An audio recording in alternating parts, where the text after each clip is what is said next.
والصلاة والسلام على سيدنا محمد وعلى آله وصحبه.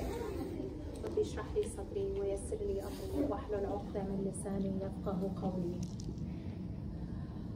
So, what we're going to talk about today is the continuation of the story that we were discussing last time that was sort of abruptly cut off.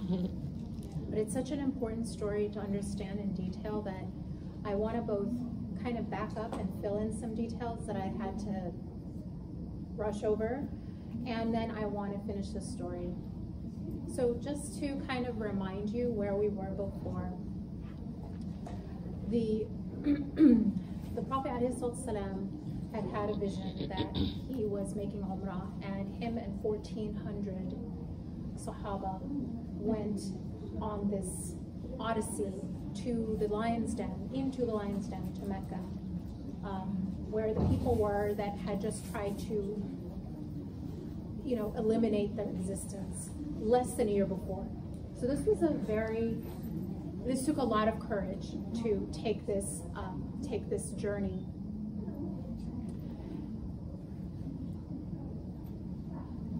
And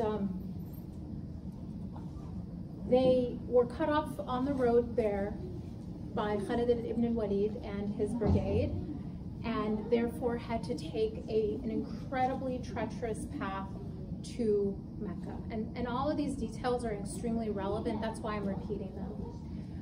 Because what they had to go through to get to where they were was extremely taxing.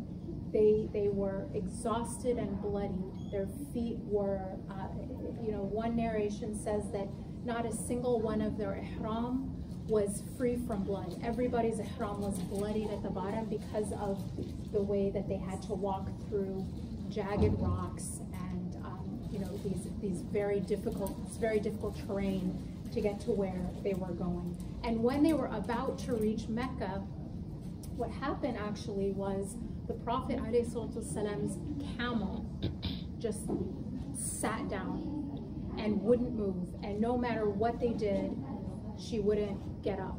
And he said, this is not her normal behavior, and therefore this is from Allah, and he wants us to stay here.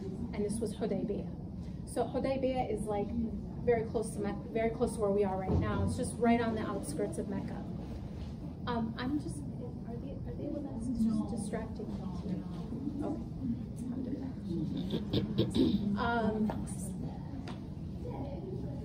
I'm so easily distracted that I'm just talking. We'll try to ask them. My mind goes. Ask them. Yeah. But it has to be narrated. We'll try to soldier on, inshallah.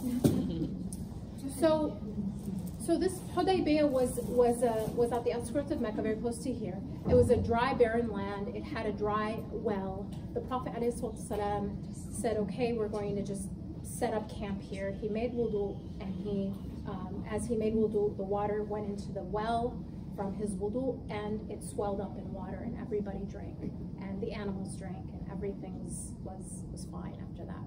So I want to go through the three messengers that were sent from Quraysh.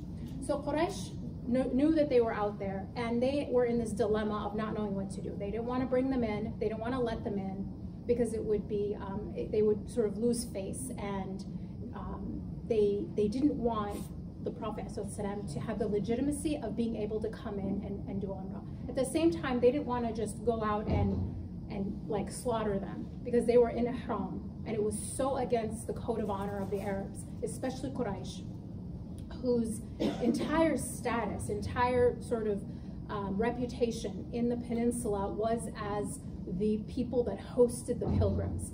And if news goes out that 1,400 people in ihram come unarmed to make Umrah, whoever they are, because the rule is even if you're at war with Quraysh, they have to let you in and protect you if you're coming with ihram.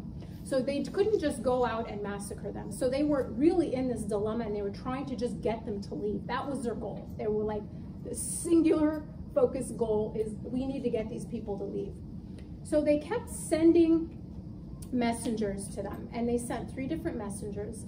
The first one, interestingly, was from a tribe that was not the Quraysh, but a tribe that was actually friendly with Bani Hashim, to sort of soften the Prophet up, to get him to leave. And the guy comes and he says, you know, I just left Quraysh and they are just so strong and so full of vitality and so, you know, ready for war. And so funny, it was like, the Sheikh says, like, the Prophet was like, no, they're not, sorry. They are very tired. They just had this defeat and they're not interested in war. I know that. So he just called his bluff completely from the beginning. And he said, look, I'm not asking for war. I'm not here to fight. I want what is the custom of our people, that I be allowed safe passage into Mecca so I can make Umrah. We are here unarmed as you know, pilgrims. And he said, I have 3 things to offer them. These are my 3 offers. He says, 1 is we have a treaty where we stop fighting for a period of time, like a peace treaty for a set amount of time. 2, that they accept Islam. That's a great idea. So that's number 2 idea. Or 3, if they insist and reject these things, then we can fight them. And I will not, you know, I will not give up this mission. I would rather fight them or die in the process, but I'm not going to give up this mission. So the messenger said, okay, and he went and conveyed this message to Quraysh, and he was won over. Like I said, everyone they sent to convince them was actually convinced the other way, and they actually become advocates on their behalf. They go back to Quraysh and say, you know, just let them in, right? So the second guy comes out, and he's again from another tribe, not Quraysh. So they're again being very diplomatic, trying to just get this to happen, just to get them to leave, which is an indication of the prominence and the power the Muslims actually have and have grown to have, because they never really minded. They were trying to assassinate the Prophet before. So this is like an ishara, a signal that the Muslims are starting to, even in the eyes of their enemies, grow in prominence and gaining respect. So the second man comes, and the Prophet ﷺ recognizes him as a man who is devoted to tradition. So it's just the incredible emotional intelligence of the Prophet ﷺ, where he treats everybody according to their individual inclinations. So the second man comes, and this is a man who respects tradition. So the Prophet ﷺ greets him with talbiyah, and he just says, you know, this is all we're here to do. Labbaik Allahumma labbaik, labbaik la sharika laka labbaik. And that man was won over, and he went back and said, just let them in, all they want to do is Umrah. The third man comes, and he was the big shot. Like he's like their sort of like their secret weapon. So in the Quran, when it says that why, you know, when the kuffar were asking, why wasn't this sent on one of the men from a man from one of the 2 cities? And it was like actually referring to specific men who are very prominent and very sort of well regarded. He is one of those people that the Quran is referring to, that the Quraysh were like, why would Allah send it on you? Why wasn't it, you know, someone like him? So he's the guy that comes, and he's the one that insults the Prophet by saying, alayhi, have you ever heard of someone, you know, fighting their own people? You know, this is going to bring shame to you. And if they fight you, all these people are going to, you know, flee and leave you to yourself. And so Abu Bakr responds to him in a very strong way. And he says, if it hadn't been for your favors, I would have responded in a different way. So he goes back, and this was the interesting thing. He goes back and he tells them, I have traveled the world. I have been to Rome, and I have been to Persia. I have been to Ethiopia. I have seen the kings of the world, and not a single one of them commands the kind of love and respect as this man. And he describes how the Sahaba treat the Prophet, the amount of love and respect and deference. He says when he speaks, they are silent.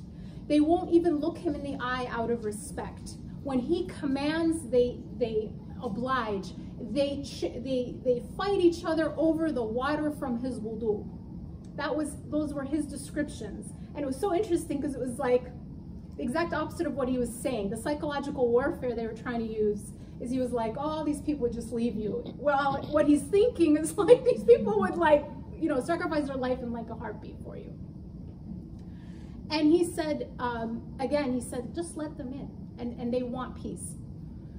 So, so then it was time for the Muslims now to send a messenger, and they sent Uthman ibn Affan. And this was a very, very specific and well thought out choice. So there's all this background, like these weren't like random choices, like, you, go. No, it was very well thought out. So why Uthman? First, actually, initially, the Prophet, and this is also important. I'm just going to dwell on these details because I actually think they're important. The first person the Prophet ﷺ chose actually to go as a messenger was Umar, radiallahu anhu, not Uthman. Umar said, no, it shouldn't be me. It should be Uthman. And here's why. And he actually gave a different opinion. He said, my tribe isn't as strong as his tribe. They won't hurt him because of his strong tribe. They could hurt me. I'm fine being hurt. I have no problem. But just so that this mission actually goes through, should be someone from a strong tribe. Also, he's known in Mecca. He's well loved because of his generosity. He's a very wealthy man, and he used to just give. Everybody has received a gift from him. So he would be a better person to send than me. So this like total egoless kind of approach to things. Like, it's just about the mission, even though it's this huge honor, wow, to represent the Muslims with Quraysh in this like historical negotiation that we're all going to talk about for the rest of time. And most of us don't even know Umar was like the first choice of the Prophet, right? I'm telling you something that most people just glaze over, but he set himself aside for the purpose of the mission, to be as his top priority. So Uthman does get sent over. And here's what the Quraysh do, which is so interesting, is they tried a different approach. They're like, oh, our wonderful favorite person, come, we're so happy you're here. Hey, would you like to do a tawaf around the Kaaba? You know, like they're literally trying to bribe him with what? Not money or not anything that he would be easily saying no to the thing that he's dying to do, the thing that they all came to do. And it's so like, it's so evil and yet brilliant to try to do that, because as some of you might know about influence, right? There's a book called Influence, and it talks about the levers of influence, how you have influence over someone. One of the most powerful levers of influence is reciprocity. So I give you a gift, not one you ask for, not one you're like, you know, whatever. It could be something so tiny, but I give you a gift. As soon as you accept my gift, you now are indebted to me. You have to do something nice for me, just psychologically. So I have power over you. You're almost like, you know, under my command. So they weren't just trying to give him a tiny little, you know, gift. They were giving him the biggest thing they could give him, which is, why don't you do tawaf around the Kaaba? Just, you know, be between us. And he refused it. He refused tawaf. He said, I will not do tawaf until the Prophet does tawaf. He's the one that's going to do it first. So by refusing that and staying firm, they had no power over him. So essentially what happened is, as I said, the news came, or the news was sort of like the Muslims were led to believe that he was murdered. Right? And this was a huge break of trust, a huge break of honor, their own honor code, that a messenger would be murdered. So this was an act of war, like by any measure. Like there was nothing they could do now except go to war because of this provocation and the murder of Uthman. So this is the key point of the whole story, okay, which is this bay'ah that the Prophet, this is where we ended, and I want to just pick up from here.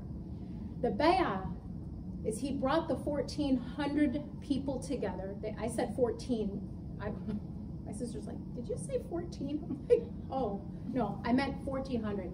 All of them were brought together and were asked, are we going to fight? Will you fight the Quraysh because of this act of war? And every single one took the bay'ah under the tree, and it's referred to. It is so important that it is referred to. It is actually enshrined in the Quran, in Surah Al-Fath. And this bay'ah is described as like the most significant, beautiful thing ever, right? It's like they are described in the Quran as having been given sakina in their hearts in the midst of this incredibly impossible situation where they were signing up for certain death, right? Because they were essentially unarmed, and the Quraysh had, not just the Quraysh, but their allies were the people they had to fight. So this was not going to be a fight that they could win. And yet they were willing to sacrifice this dunya for the akhirah. And this was all observed by the Qurayshi eyes. There were spies everywhere and knew exactly what was happening. So this act of incredible sacrifice made the Quraysh want to negotiate for peace. And I think this is incredibly important because the Fath, it was Hudaybiyah in terms of the treaty, but it was actually the bay'ah of al-Ridwan, or the bay'ah of the tree. The Fath was you overcame your attachments to this dunya and you were willing to sacrifice everything for the akhirah. And that was the victory. And I'm going to read you a hadith that I was really struck by.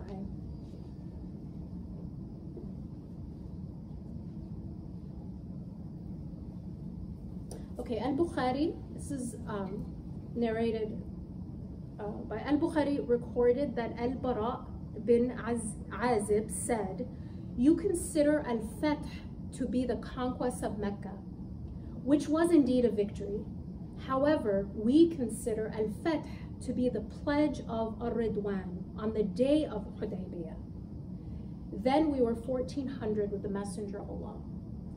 So the Fath is the thing we all may have overlooked. It might have seemed so insignificant. It wasn't pageantry, it wasn't fireworks, it wasn't conquest in the traditional sense, but the conquest was over their own nufus. So after the Meccans saw, after the Quraysh saw, this was a people that could not be defeated because they were already willing to sacrifice everything for their beliefs. Then is when they finally agreed to negotiate for peace. Before that, all they wanted to do was do different things to pressure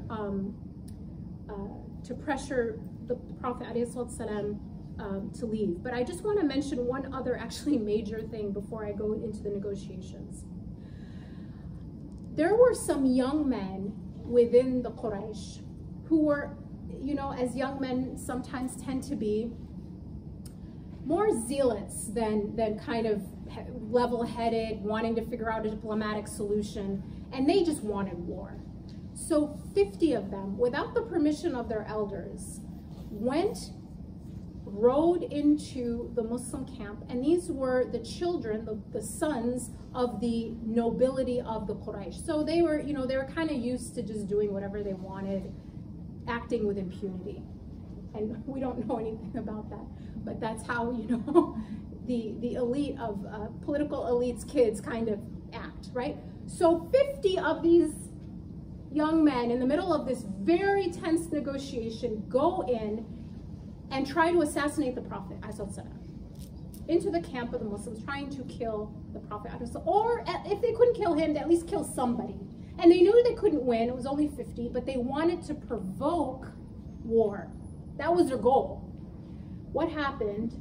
The Muslim guard saw them, captured them, and they were now asir, they were now prisoners of the Muslims. Now I'm thinking, okay, you have 50 of the sons of the elite. Like, you basically have all the power. You can leverage, you can negotiate, you can ask for anything you want, basically. What did the Prophet ﷺ do? He didn't ask for ransom. He didn't ask for anything. He just released them back to Mecca as a show of goodwill. We could spend a long time just analyzing that decision. So they decide to negotiate for peace. And they send a messenger now from the Quraysh, because it was on behalf of the Quraysh. You can't send, your friend or your ally. You have to send one of your own. And he was like relatively less hostile than, some of the others. And while he was discussing with the Prophet, ﷺ, a young man was standing next to the Prophet, sort of watching it, just making sure everything was okay. And the messenger from Quraysh, sort of in an effort to sort of make a point, they're very physical in the way they talk. Not, just like Arabs today, I guess, but he grabs the Prophet's beard. He just like holds his face like this. And the young man standing next to the Prophet draws his knife as a warning. Why that's significant is this young man was the nephew, the first blood nephew of the messenger. And it was a very clear signal that here the bonds, the loyalty to tribe takes a backseat to the loyalty to truth.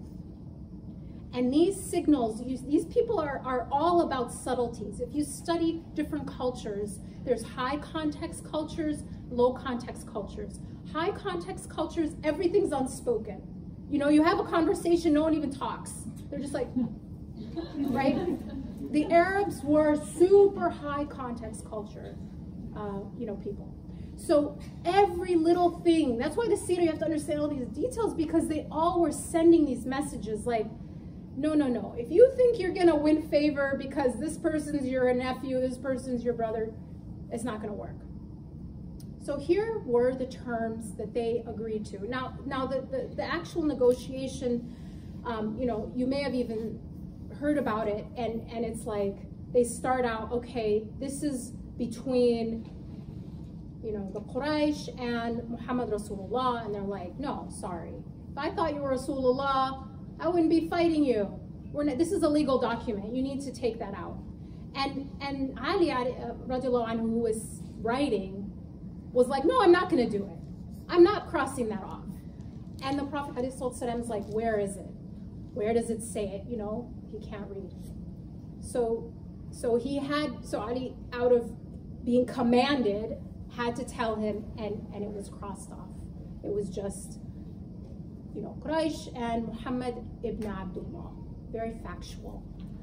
And then the 4 terms of this negotiation, of this treaty, and they're all very important. So the first term is that the Prophet would go home, ﷺ, and come back next year, and he would be protected, and he would actually basically have Mecca to themselves for 3 days. After that, and this is after 13 years of persecution and 3 battles, and then they were going to have like this very special treatment in Mecca the next year. Because this was the first time, it was unprecedented, that the Quraysh would actually leave Mecca completely open, without any guard, without anything, for 3 whole days. So that was a win actually for the Muslims, that they would get that even though it was going to be the next year. But the fact that they had to leave and come back was also still a disappointment. The second thing was that war would be halted for 10 years. Now I want to stop here for 1 second and just reflect on this. It's very hot in here.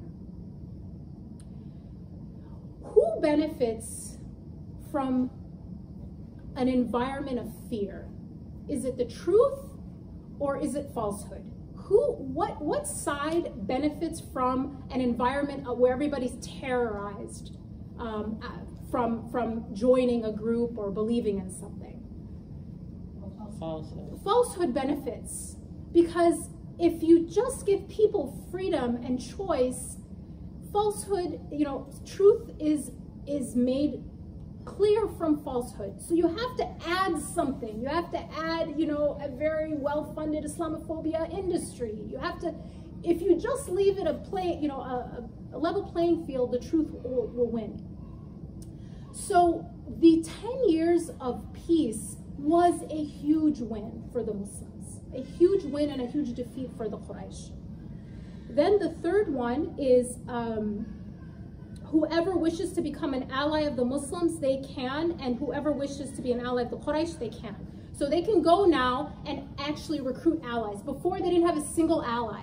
Muslims were literally by themselves because anyone didn't want to take on, you know, Quraysh and the entire Arabian Peninsula. They're like, no, I'm good. Even if I'm, you know, I believe that you're okay or you're good, I'm not going to do that. I can't take that on. So they would either be neutral or they would join the stronger side. Now, things were safe for people to recruit allies. And this was incredibly important because it eventually leads to the conquest of Mecca. And then the fourth one was really the hardest part for the Muslims to accept, which is whoever comes to Medina against their guardians, they will be returned to Mecca. And whoever leaves Medina because they don't want to be Muslim anymore and goes to Mecca, they're not going to be returned to Medina. And so this was very hard because there were Muslims actually in Mecca who were being oppressed and they couldn't, you know, basically leave against their guardians' wishes. Now, there was an interesting exception made, and not on purpose, but because they didn't write it as gender neutral. And I'm not even kidding. It was because the treaty was written about men, meaning women, but it didn't mention women explicitly. So the women were a loophole. Any woman who escaped Mecca against her husband's will, against her father's will, against whoever, was not returned. Women were the exception. And they got to stay in Medina, which I thought was kind of interesting. So after this was written, after this was signed, there was just, the Muslims were actually demoralized because they couldn't now go for Umrah. They had to go back after this huge, difficult road that they had to take. All that had happened, the 50 people that came in trying to assassinate them, I mean, just everything that happened. Think of how hard it was for us to come here, right? From far away. And imagine coming here and at the, you know, at the airport, like, nope, your paperwork isn't right, you know, go home, come back to, you know, next year. It's devastating, but this is so much more. So they were very, very, you know, deflated by this news. They were also unhappy about the terms of this treaty. They didn't like some of these things about returning people and so forth. Especially, and the most vocal was Umar radiallahu anhu.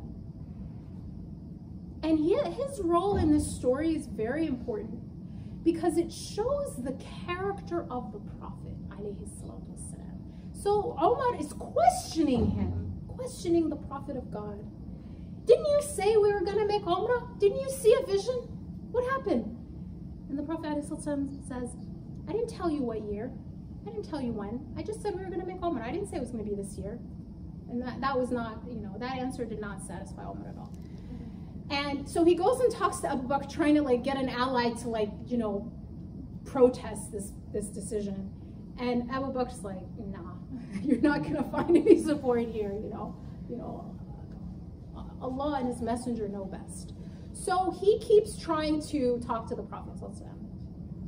And he goes to him and he says, I need to talk to you. I want to talk to you.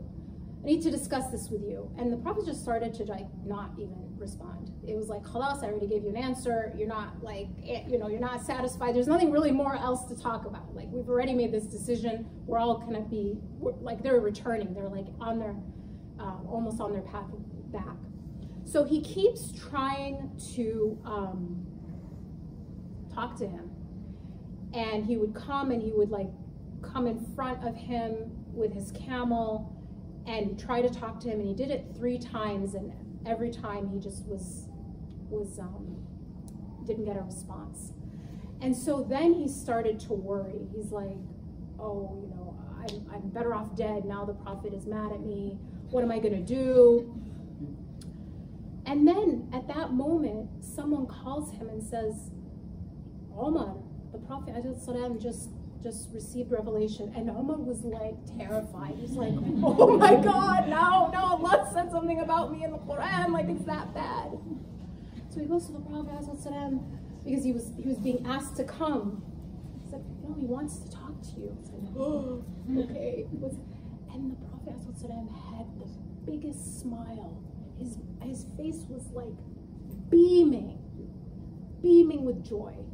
And he said, I have received today something that is better than all the world and everything in it. And it was Surah Al-Fatih, where Allah tells him that He has indeed given him a great victory.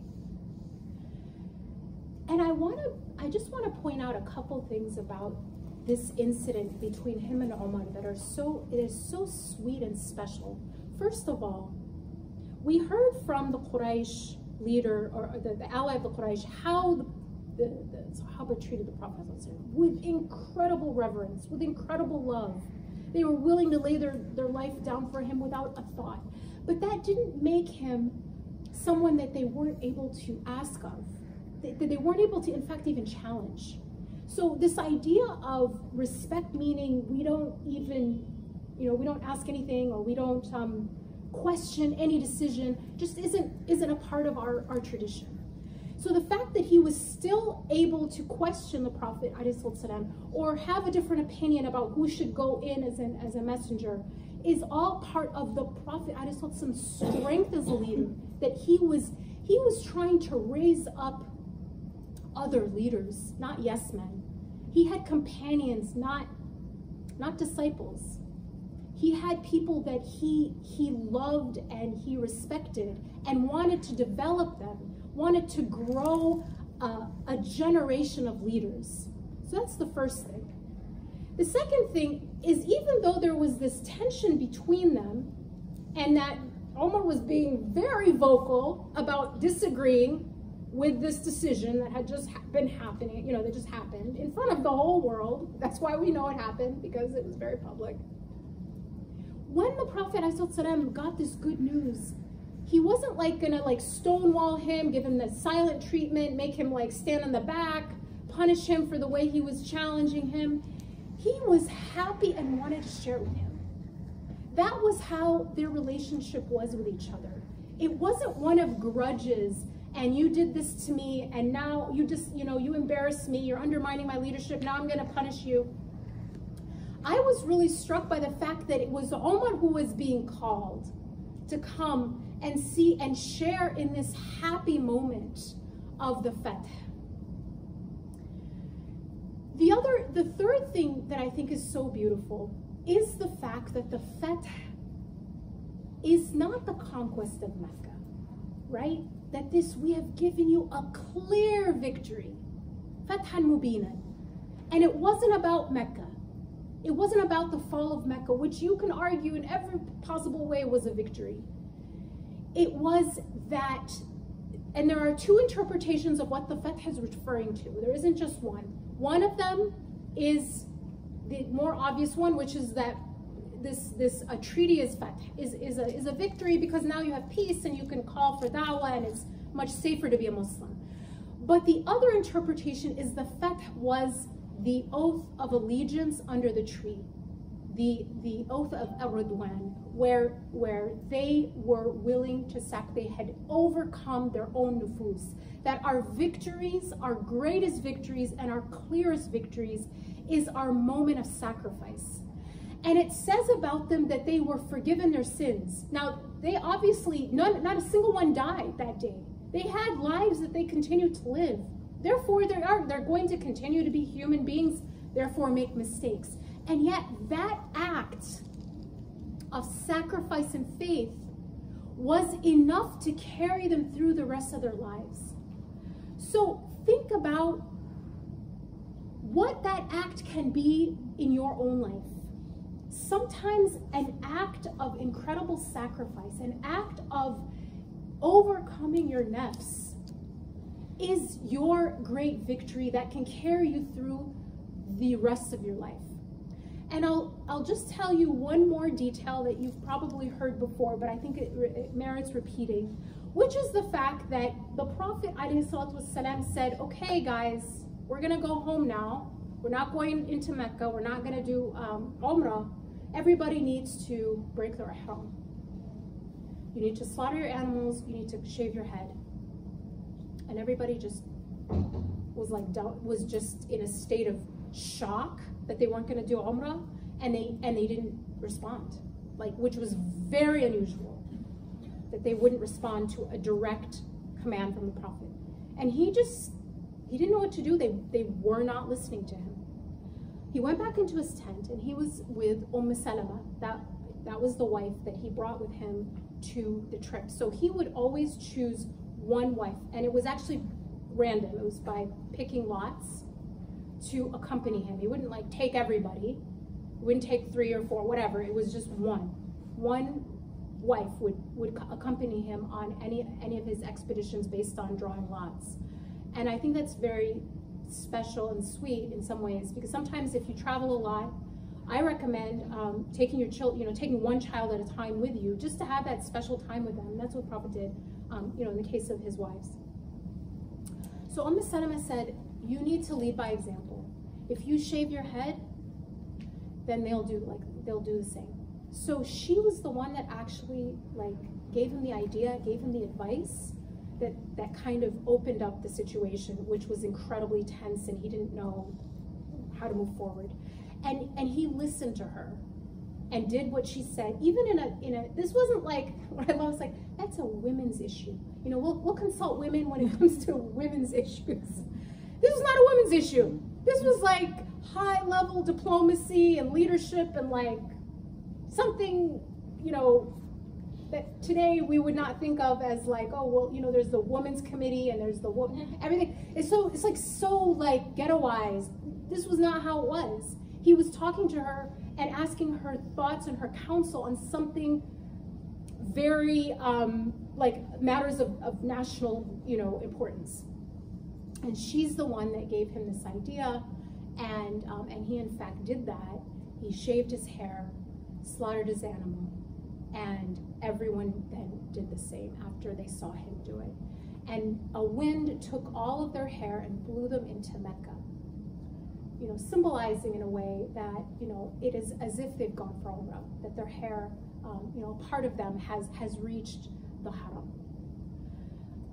So what happens after Hudaybiyah is peace, and I'm